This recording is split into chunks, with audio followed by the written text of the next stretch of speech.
in Hartford, Wisconsin at the Wisconsin Auto Museum. It's another one of those hidden jewels that we find and we do television shows on.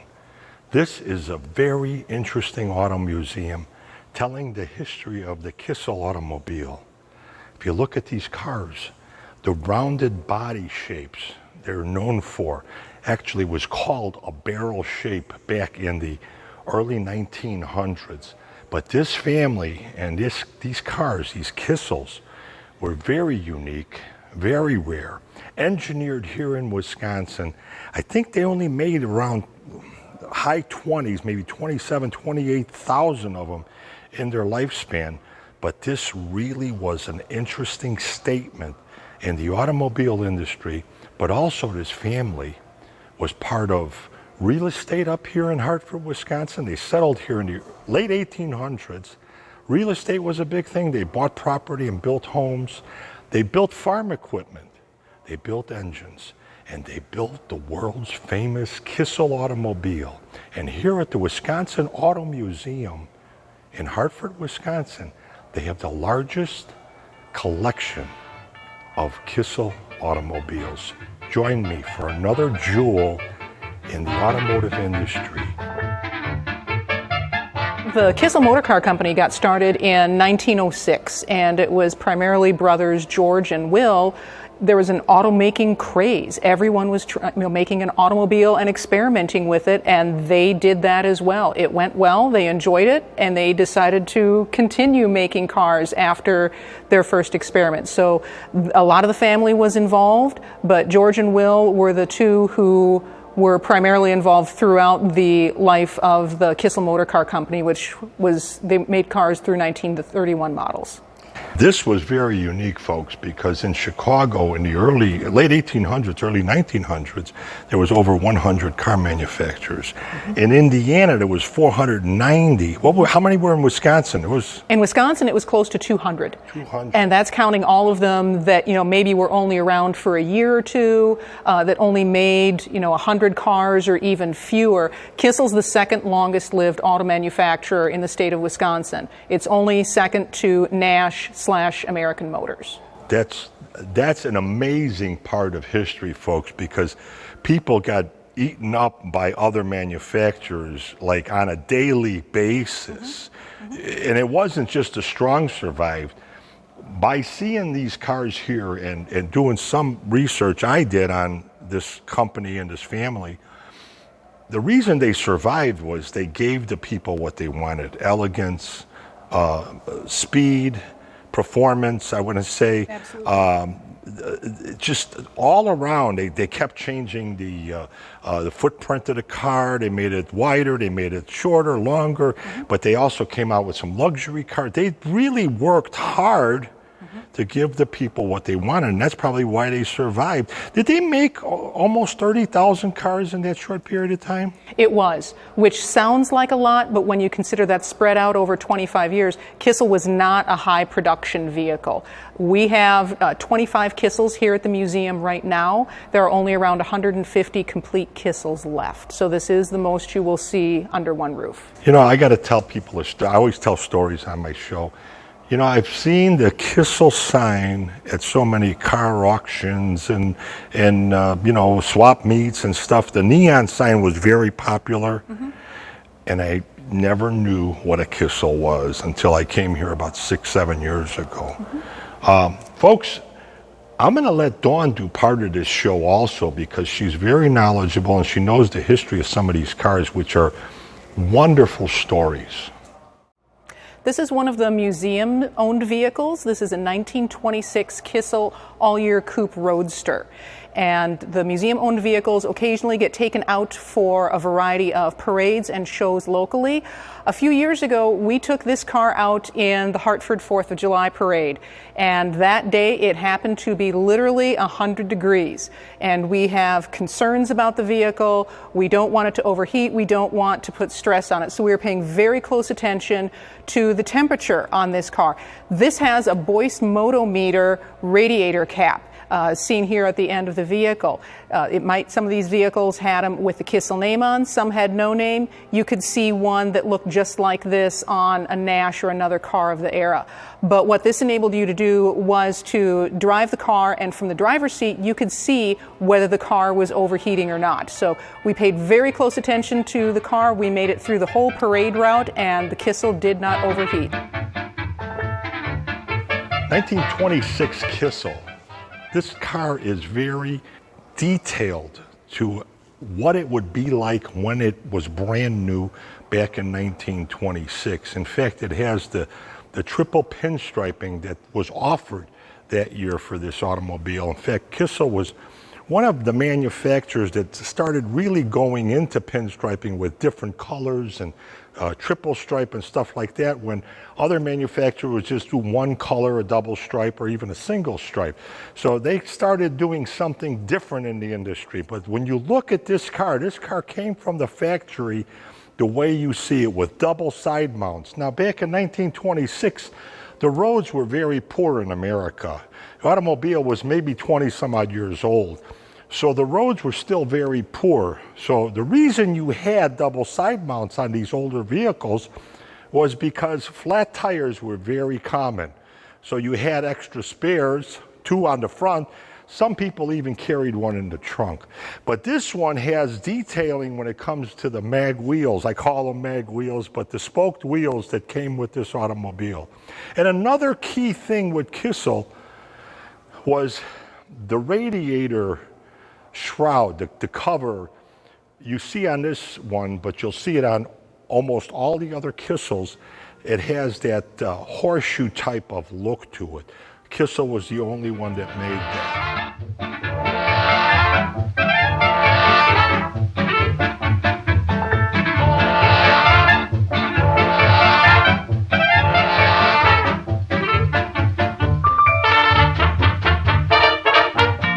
Kissel motor car production began to decline in the late 20s and tapered off in 1930 and 31. This model is a 1929, and the one on the other side of me is a 1930 model. There are very few 1930 model Kissels that we know of, and there are no 1931 models that we know of because there were so few. One of the other things that Kissel did towards the end of their production, they were making taxi cabs for Bradfield taxis. They also were involved in the production of the Ruxton automobile. That was under the name of New Era Motors and done in conjunction with Moon Motor Car Company of St. Louis. And this was an early front-wheel drive vehicle that was competing with the Cord L29. Unfortunately, the timing was poor, and the Ruxton never took off. There were only around 100 of them made, and 19 of them that are known to exist today.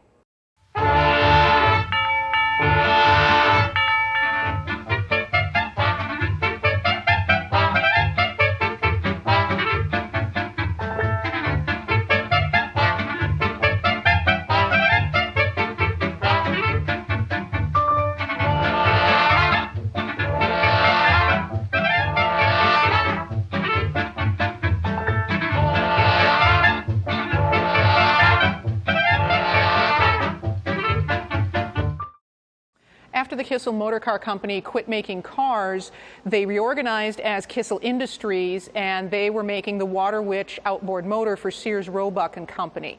Kissel Industries continued through 1944. The plant was then purchased by West Bend Aluminum, who continued to produce outboard motors. And finally, in the 1960s, Chrysler purchased the building, and they also continued marine production in Hartford.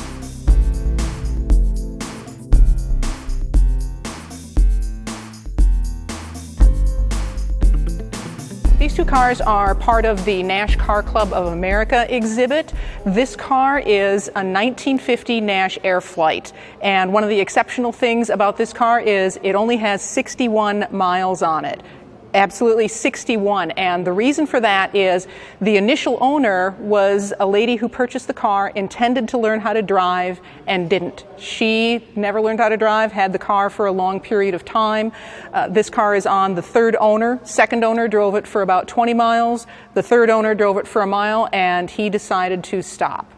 The car next to me over here is a 1951 Nash Ambassador. The similarity between the two is they both have the fold-down seats, where the Nash, you could have a bed in your car, and that was supposed to be a way to save money when you were traveling. If you were on a long trip, you could have one person in the car sleeping while the other one was driving, and then it was easy to trade off.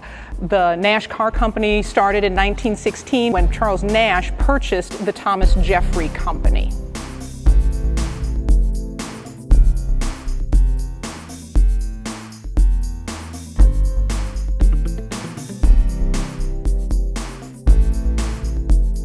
This 1918 Nash was driven here, it's all original, by Jim Dorshak. Now, this is an interesting story of the Nash Car Club. Jim actually started this car club back in 1970. He was the original person that started the Nash Car Club. He was only 16 years old. This car here is completely all original.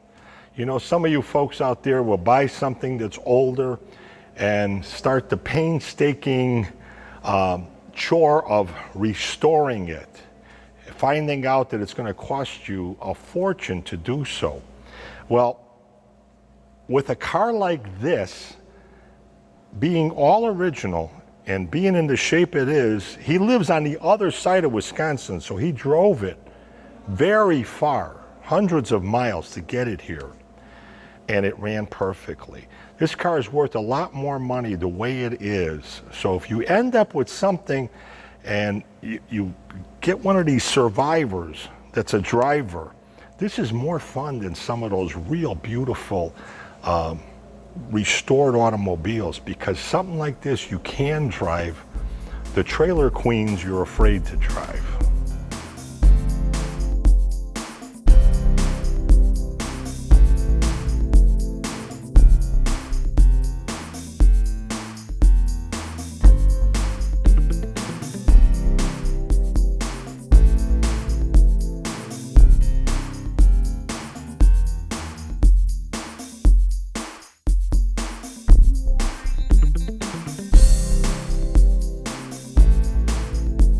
I want to mention these pickup trucks, these tow trucks, these old trucks are bringing a lot of money. It's amazing at some of the auctions you'll go to, and these vehicles will bring a lot more money than a completely restored nice automobile. So the craze is on, the demand for something is on. So when you see these things at a museum or the car show and that, don't laugh. They're worth a lot of money. And also, these old gas pumps, when you see them, you know, I've been to a lot of these swap meets, and sometimes you could buy these things very reasonably. In fact, I was just at a swap meet here in Wisconsin about a month ago, and they had a lot of really great automotive memorabilia. So this is something you could put on your walls and enjoy, but also take a look at these trucks and don't sell them short, folks. They really are something. Signs that look like this. This Hudson sign is very rare, very unique.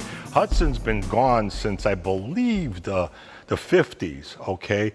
But a sign like this with a little wear and tear on it, but you could still see the Hudson, the sales, the service, is very, very collectible and worth a lot of money. In this museum, we're going to take you on a little journey right now with some of the signs that they have here. If you're at a flea market, if you're at a swap meet and you see one of these signs, find out what they want for it, and if it's reasonable, buy it, because these collectibles are sought after.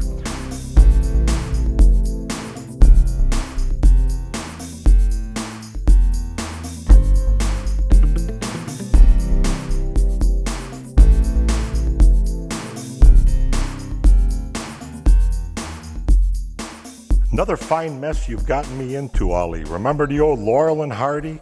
They used to drive around in cars like this. And this is a Model T Ford. Better known in the industry back then as a Tin Lizzie, they called this automobile. Now, this was one of those historic automobiles and historic stories in the automotive industry where Henry Ford only painted all these vehicles in black. He said you could buy one any color you want as long as it was in black. That was one of his marketing things. And the reason they used black was because black dried a lot faster than any other color. An interesting part of that Henry Ford story also was these cars went on for a long time where General Motors and other car companies changed their body style, made them more appealing, more sexy, the performance was a little better.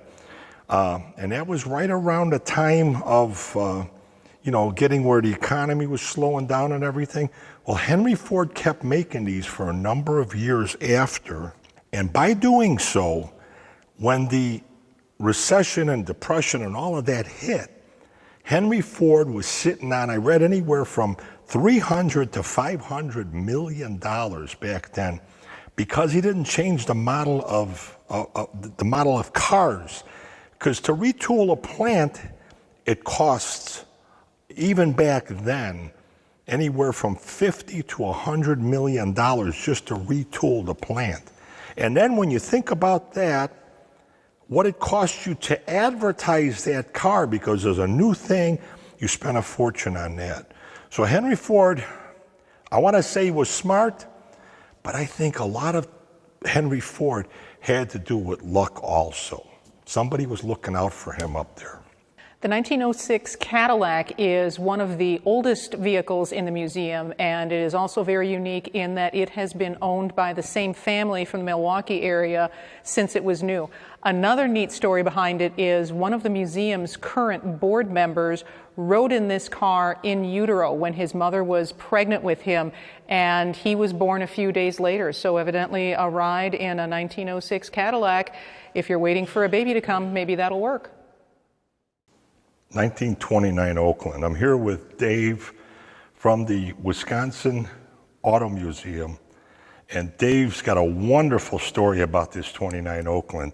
Dave, who does this car belong to? It belonged to my father-in-law, Raymond Brandenstein of Oshkosh, and he owned it. He pulled it out of a dump in around 1960. He pulled it out of a dump? Right, in Summit Lake, Wisconsin. A lot of these cars, people don't know this, but the older cars, they're not around anymore because during the wars, in World War I, World War II, metal was so precious that they took them, crushed them, melted them down for the war effort for metal. But you're saying this one was in a dump, so it was close to being destroyed, correct? Yes. What kind of condition was it in? What had to be done to it? Was it in this pristine condition? No, it was not in this pristine condition. It had to be reconditioned. It came without an engine, found a Plymouth engine at first, and then put in an Oakland engine to make it original. And then he and his wife, Violet, redid the interior to get it in good working condition. Now the car is in, you wouldn't call this a trailer queen, but you wouldn't call it a rough automobile either. It's in actual, I like this condition because I call this, you could actually drive this in a parade, you could take it out and use it. It was a daily user. My father-in-law took it back and forth to work. Folks, there's nothing finer than to fall in love with an automobile. It's like falling in love with a wonderful woman that's behind you. You know what I mean? A guy is in his best time of his life when he finds a lady that he gets along with and she gets along with him and they work together. Well, it's also that way with an automobile. When you find one you fall in love with, you'll drive this thing and every time you look at it, it puts a smile on your face, you enjoy it. And that's what life's all about, folks. So go out and find that cool car, but try to find something cool. If you're going to be putting money into it, I always tell people high performance is really cool. Convertibles are always sought after. And then unique things like this. So did he donate this or is this on loan to the museum? He donated it a little over a year ago. And Unfortunately, he died last May. Oh, I'm sorry to hear that. But Oakland also, folks, became the Pontiac Motor Division at General Motors, correct? Yes. Yeah. So we're going to tell that story someday, too. Maybe we'll go to the Pontiac Museum. Dave, thanks for spending a little time with us with this automobile. You're welcome.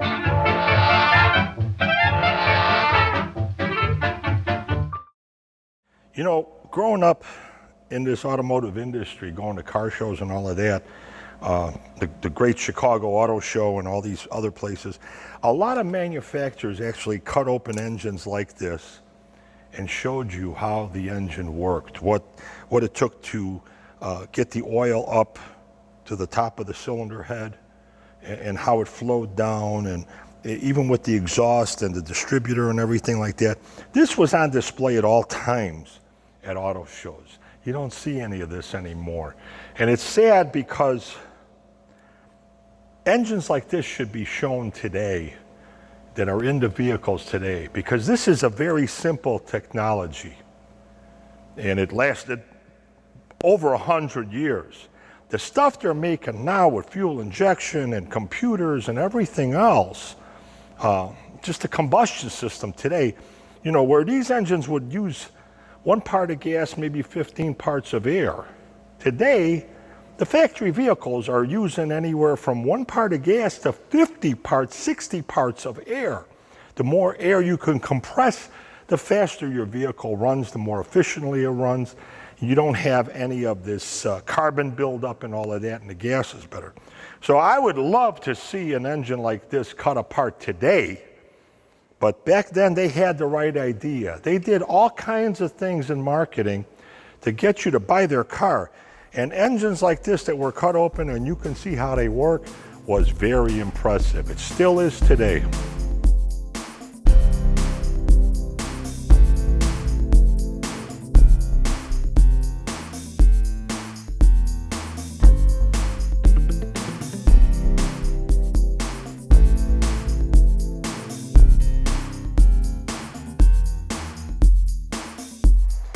This is a gorgeous Lincoln limousine, 1937.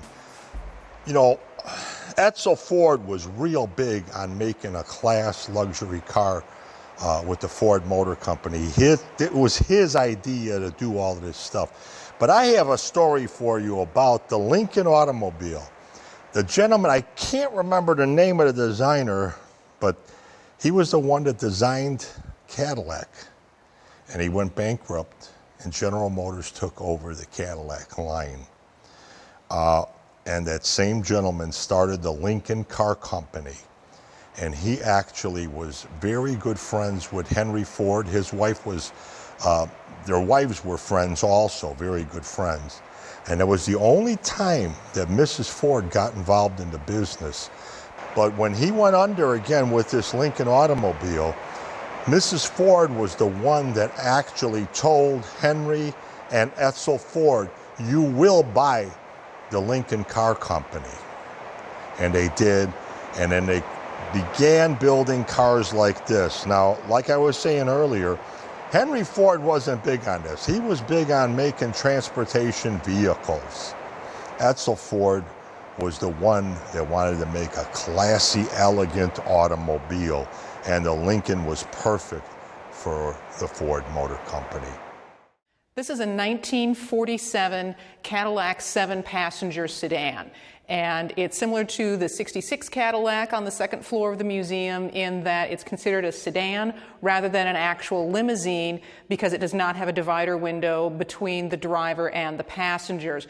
This was actually Milwaukee's first city car. It was built for the city of Milwaukee and used by them for a number of years, for at least 17 years, to transport whichever dignitaries were visiting the city.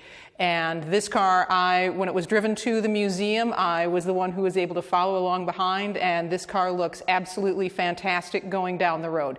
It's also pretty exceptional in that it has power windows and power seats, and for 1947, that's pretty exceptional.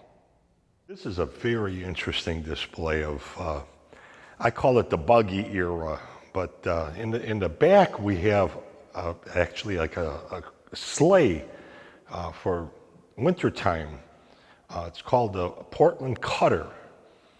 And then next to that in the background we have the Concord buggy. Now the sleigh and the buggy was kind of, the look back in the 1800s, really it started. But it was, believe it or not, folks, this was like a lot more elegant by the 1900s. But now I want to get into a car that was actually developed by Sears and Roebuck. Now, Sears and Roebuck, well, it wasn't Sears and Roebuck, it was Sears back then, but they actually were making automobiles, or somebody was making it for them, and they were selling them from about I believe it was like 1908 through about 1914 or so. It was a short span, but as you can see, these the Sears automobile for a 1910, I want to say was very primitive, and it's in here because it looks like the old-fashioned buggies in the background.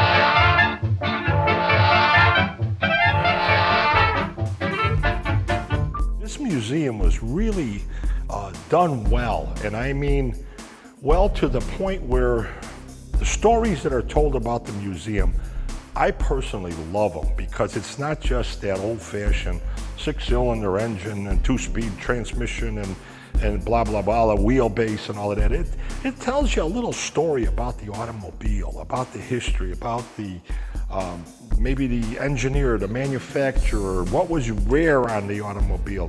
I like this place a lot because of things like that. And let me just mention one other thing. This used to be a canning factory, and it was turned into this museum, but it was built a long time ago. And the decor inside this museum is the old Art Deco design. So it's really an interesting place. If you don't come out to this museum, folks, literally you're cheating yourself.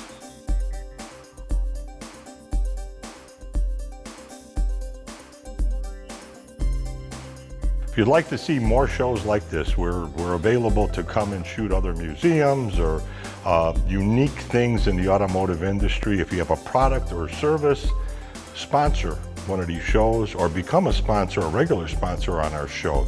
You can always contact me at richiezie.com. That's www.richie,